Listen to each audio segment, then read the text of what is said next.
शुमाली वजीरिस्तान की तहसील मीर अली में दहशतगर्दों का हमला, बारूद से भरी गाड़ी चेक पोस्ट से टकरा दी। लेफ्टिनेंट कर्नल और कैप्टन समेत 7 एहलकार शहीद हो गए। क्लियरेंस ऑपरेशन में 6 दहशतगर्द भी अंजाम को पहुंचे। शोहदा की नमाज जनाजा बनू कैंट में अदा कर दी गई। आज मुल्क में इंतहाई अफसोसनाक दहशतगर्दी का वाकया पेश आया, जिसमें शुमाली वजीरिस्तान में 6 अफसरान के साथ जवान भी जो है वो शहीद हुए। इसमें हमारे इंतहाई कीमती अहम कर्नल काशिफ भी जो है वो जामे शहादत नोश कर गए। उनके साथ ही कैप्टन मोहम्मद अहमद बदर भी जो है वो जामे शहादत नोश कर गए। पाकिस्तान के पास कुछ 6.5 लाख एक्टिव पर्सनल है, ठीक है जी। सो इंडिया का और पाकिस्तान का comparison in terms of military capability तो कोई नहीं है। India is far more powerful, India is far more capable than the Pakistani military in terms of पैसे देख लें, इन टर्म्स ऑफ नंबर देख लें, इन टर्म्स ऑफ आप उनका जो मिलिट्री का बजट देख लें। In every sense India has more money, India has more resources, India has more connections. Kashfuddin sahab, किस तरह देखते हैं कि ये जो वाकया पेश आया है, काफ़ी बड़ा नुकसान हुआ है?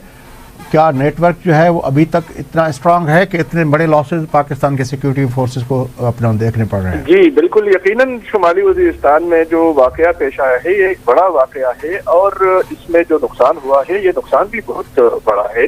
लेफ्टिनेंट कर्नल भी इसमें शहीद हो गए हैं, कैप्टन भी इसमें शहीद हो गए हैं और शुमाली वजीरिस्तान में ये पहला वाकया नहीं है बल्कि काफी अरसे से वहाँ पर सिक्योरिटी फोर्सेस को निशाना बनाया जाता है।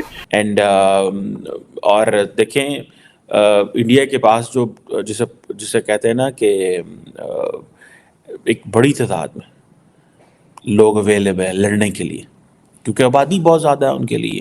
जय हिंद दोस्तों, पाकिस्तान का करंटली एक राज्य है खैबर पख्तूनख्वा। दोस्तों उस राज्य पे तालिबान लगातार क्लेम कर रहा है और यही डूरेंट लाइन का जो विवाद है पाकिस्तान और तालिबान के बीच, ये वही है। केपीके के अधिकतर हिस्सा पे तालिबान क्लेम करता है और आज के दिन तालिबान ने केपीके का एक हिस्सा है जो बॉर्डर वाला इलाका है पाकिस्तान का, नॉर्थ वजीरिस्तान, वहां पे तालिबानियों ने, लड़ाकों ने बहुत जबरदस्त हमला किया और बताया जा रहा है कि 4 हमले किए 15 घंटे के अंदर। पहले हमले में 6 से 7 पाकिस्तानी जवान एलिमिनेट हुए। इसके बाद टोटल मिला के 30 से 50 पाकिस्तानी जवान एलिमिनेट हुए। पाकिस्तानी सेना ने अभी 2 हमले को माना है और उसमें उन्होंने बताया 30 जो है पाकिस्तानी आर्मी के लोग एलिमिनेट हुए। और दोस्तों ये बात रियलिटी है कि जब पाकिस्तान भारत से बना था तो आप लोगों को पता है बंगाल का विभाजन हुआ था, इससे उधर बन गया था हमारा क्या नाम है, बंगाल और असम के विभाजन होने से वो बन गया था बांग्लादेश, और इधर जो हमारे पंजाब वाले इलाके का विभाजन हुआ इससे पाकिस्तान बन गया था। जो बलूचिस्तान है, जो इनका केपीके है, ये इन्होंने लीगली ऑक्यूपाई किया। पीओके को तो आप लोगों को पता ही है, इन्होंने पूरी दुनिया जानती है लीगली ऑक्यूपाई किया। तो भाई तालिबानी केपीके का अगर अपना हिस्सा मानते तो वो लेके रहेंगे। पाकिस्तानियों को दोस्तों ये रगड़ के रख देंगे।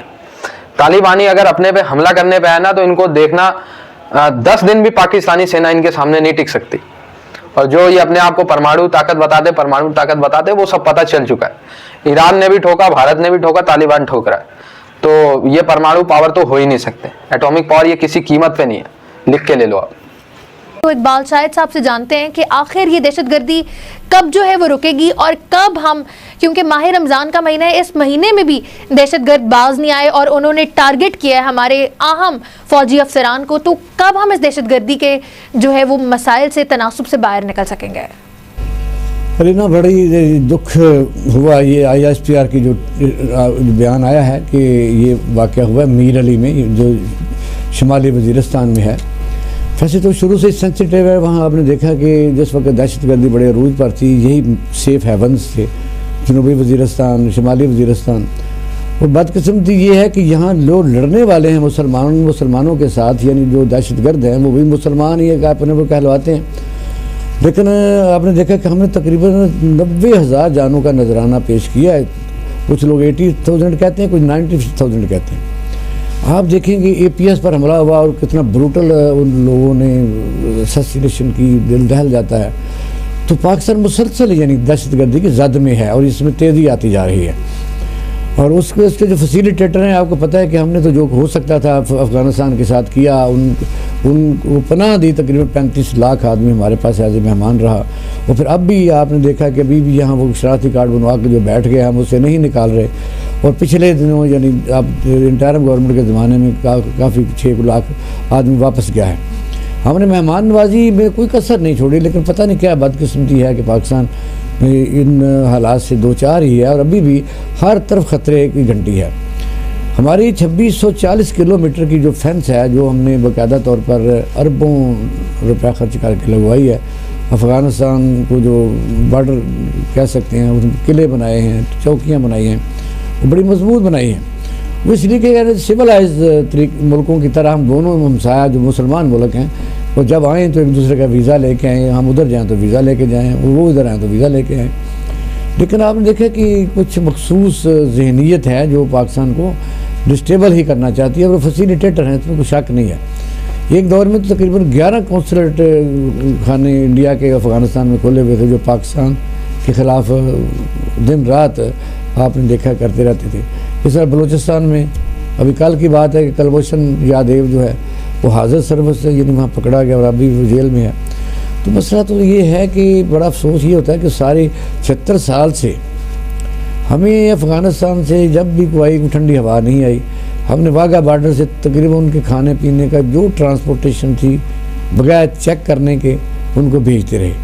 लेकिन उधर से जो हमें इसका मिलता रहा जवाब, वो बड़ा अफसोसनाक है।